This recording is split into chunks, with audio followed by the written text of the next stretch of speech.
What's up, friends? It's Josh, and I just figured out just how big of a difference 15 millimeters of chainstay length can make.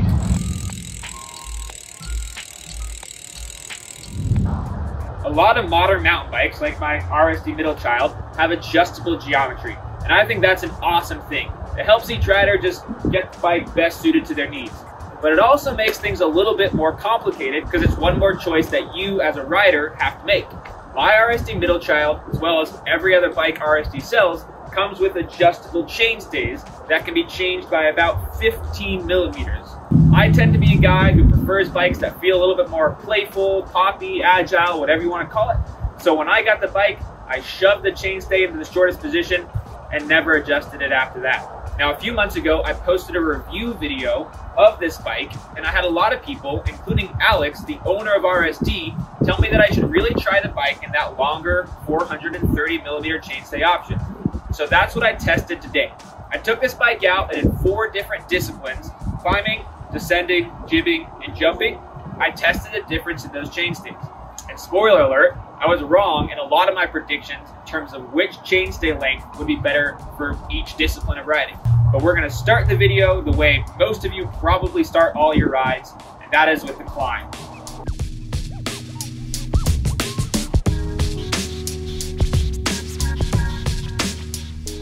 Wendy and I are currently staying with some family in Eugene, Oregon right now.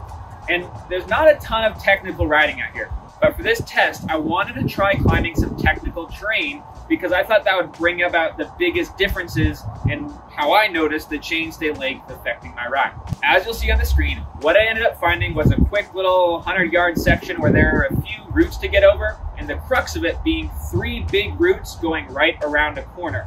Now, a quick note on whenever you're doing iterative testing on a mountain bike. It can get a little bit tricky because each time you change something and try it, you're getting one more practice run in, which should in theory improve whatever metric it is you're measuring. To counteract that, the way I set up my test today is by doing 2 trials first with the shorter chainstay. Now, because I've been riding that shorter chainstay for a long time, I felt like it already had a bit of an unfair advantage, so I did it early on with less practice. After that, I did 2 trials with the longer chainstay. Now here's where it gets interesting. If the longer chainstay was in fact better, faster, felt better, whatever else, then I would go back and try the shorter chainstay one more time, just to make sure that I wasn't simply getting a linear progression that was only increasing because of practice, not because of any change that I made to the bike. Per my testing criteria, I did it 1 time as a warm-up, then tested it twice with the shorter chainstays. I failed to make it through either time. After that, it was time to pull those chainstays back. I tried it 1 more time, didn't make it, but on my second try with the longer 430 mil chainstay, I cleaned the climb. Woo! I was stoked, but I still had to put that chainstay back in the short setting 1 more time and make sure that it wasn't just simply practice that had let me get through it. On that last try with the shorter chainstays, I actually kind of slipped and fell over trying to get through that root section in the corner. All right, and the winner is long chainstays. Everything I'd read before and most of my prior knowledge made me think that a shorter chainstay was going to be better for the technical climbing because I'd have more weight on the back wheel instead of it sticking out way far behind me. But it turns out I was wrong. So for our first challenge, climbing, that's going to be 1 point for the longer chainstays.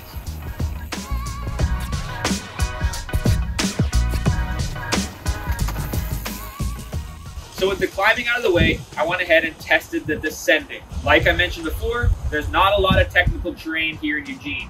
So I really wanted to be able to test it on both like fast, flowy stuff, as well as steeper, techier terrain. But I really couldn't find any kind of techie, gnarly downhill that would really do the test justice. So what I ended up landing on was just a pretty flowy, kind of the whole downhill pump track style trail to test the chainstay length on.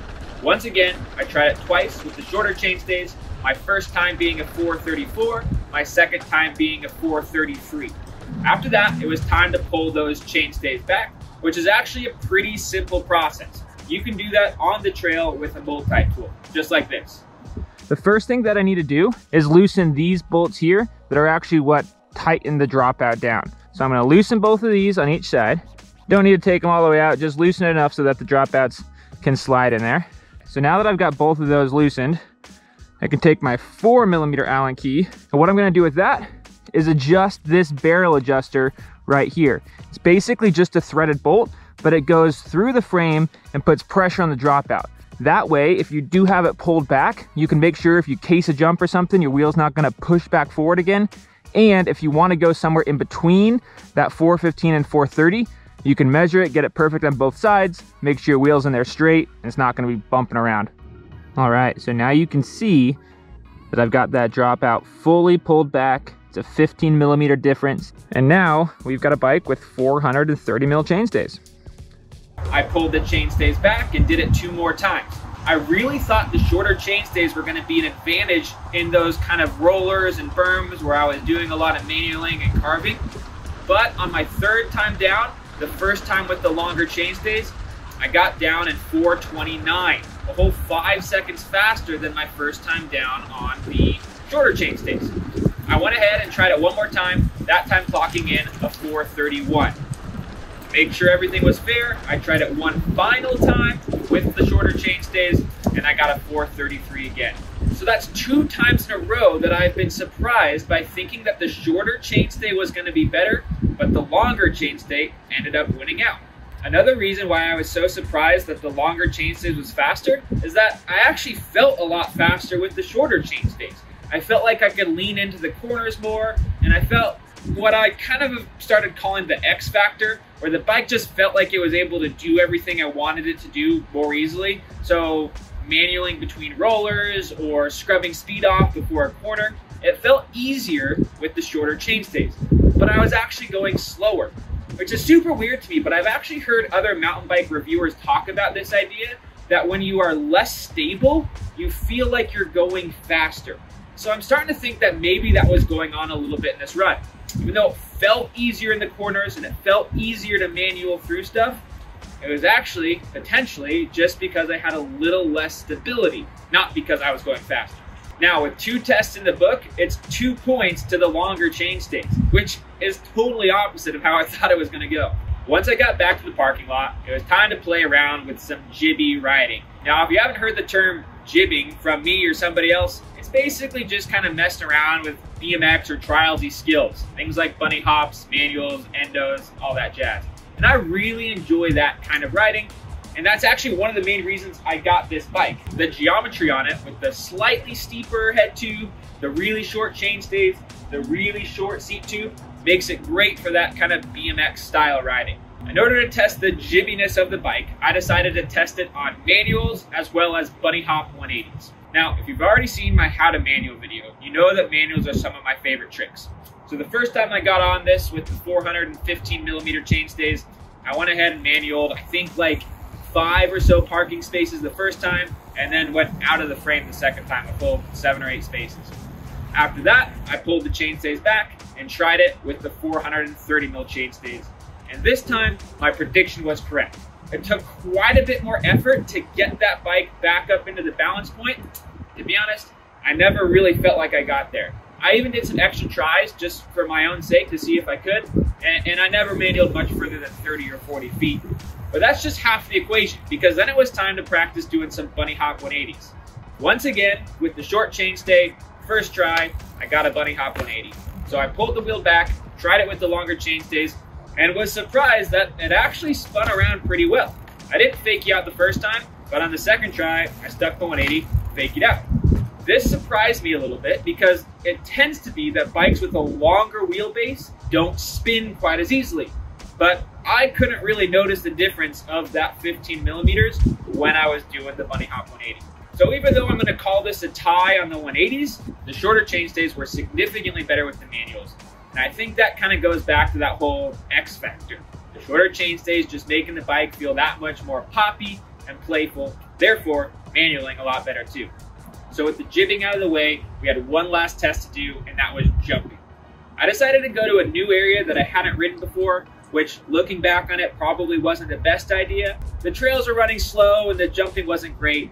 I ended up just trying it 1 time with each chainstay position. I couldn't tell much of a difference. Again, there was a bit of the whole X factor thing going on, especially manualing through stuff or maybe like bunny hopping off of a flat drop step down. But I felt like the shorter chainstays were a little bit easier. and I was ready to just call it right there. But I decided to go down to one of my favorite jump spots, which is Y Pass, and do a little bit more riding just for fun, filming some clips, trying some tricks. I was done with this video. But what I forgot to do was shorten the chainstay up again before I got there to ride. This meant I got a little more unexpected testing with that longer chainstay length, and here's what happened.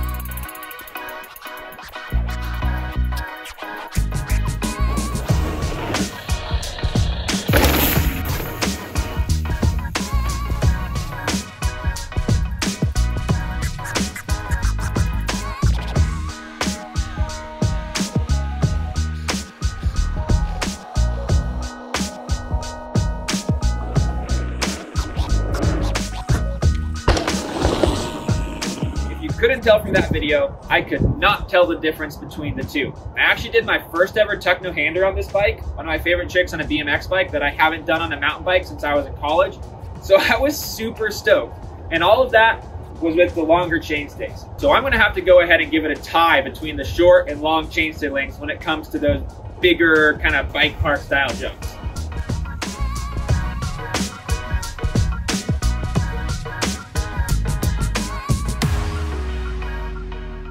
So, what are my thoughts after a day of testing? Honestly, my biggest takeaway was just how wrong my predictions were. And I think that really just goes to show that you really need to test this kind of stuff out for yourself.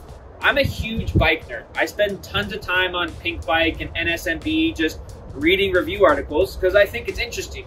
But you really can't figure out what's best for you until you get out on the trail and try it. I thought the shorter chainstays were gonna win out in most of the testing I did today. But the final score was 3-2, with long chainstays taking the win. And honestly, if we were in looser, steeper, rockier terrain, I think the longer chainstays would have performed that much better compared to the shorter ones. Now, does that mean that everybody should now go ahead and set their chainstay length to the longest possible setting their bike allows? No, I don't think so. For one, I'm 6'1", so I'm a pretty tall guy. So I have a long reach on the front end of the bike. So it would make sense and it would make more of a balanced feel to have a little bit longer chainstay. Now, if you're 5'2" and you're riding a small, I would not pull the chainstay back. I'd keep it nice and tucked in there. I think the bike will fit you better. The other person I'd recommend to keep those chainstays nice and short are, frankly, people like me who prefer more of a BMX style feel on their mountain bike and aren't too worried about the speed of their climbing or the speed of their descending. There's an interesting concept that I talk about a lot, and that's whether you set up your bike for your strengths to make you better at the stuff you're good at, or your weaknesses to make you better at the stuff you're bad at. And I'm gonna go ahead and go for this approach. I'm gonna keep those chainstays in their longer position, despite the whole X Factor feel and how much I love manuals, because I think that I can compensate for that with my own skill set. I trust that after spending a week or two practicing with these longer chainstays, I'll be able to get my manuals back again and the X Factor will return when I'm on the trail. So before I get out of here, I want to talk about one last thing that's pretty cool about the way that RSD does their adjustable geometry. And that is, as we talked about, with a sliding dropout. One thing that this allows for is to have a single speed setup without needing to run a derailleur or a chain tensioner. And that's actually what I'm going to do next. And I'm going to try this thing out as a single speed for 3 weeks, a month, and I'm going to let you know what I think. I've always been super impressed by people who run single speeds. I love the simplicity of the bike, but I'm honestly not sure if my chicken legs are going to be strong enough for it. So we're going to test it, and I'm going to let you know. I hope if you learned one thing from this video, it's that you should go out there and start tinkering with your bike. Mess with your geometry, change your gearing, adjust your suspension, figure out what works best for you, because you could be doing it all wrong right now. So with that, why don't we both hop off YouTube, hop into our garage, mess with our bikes, and as always, we'll see you on the trail.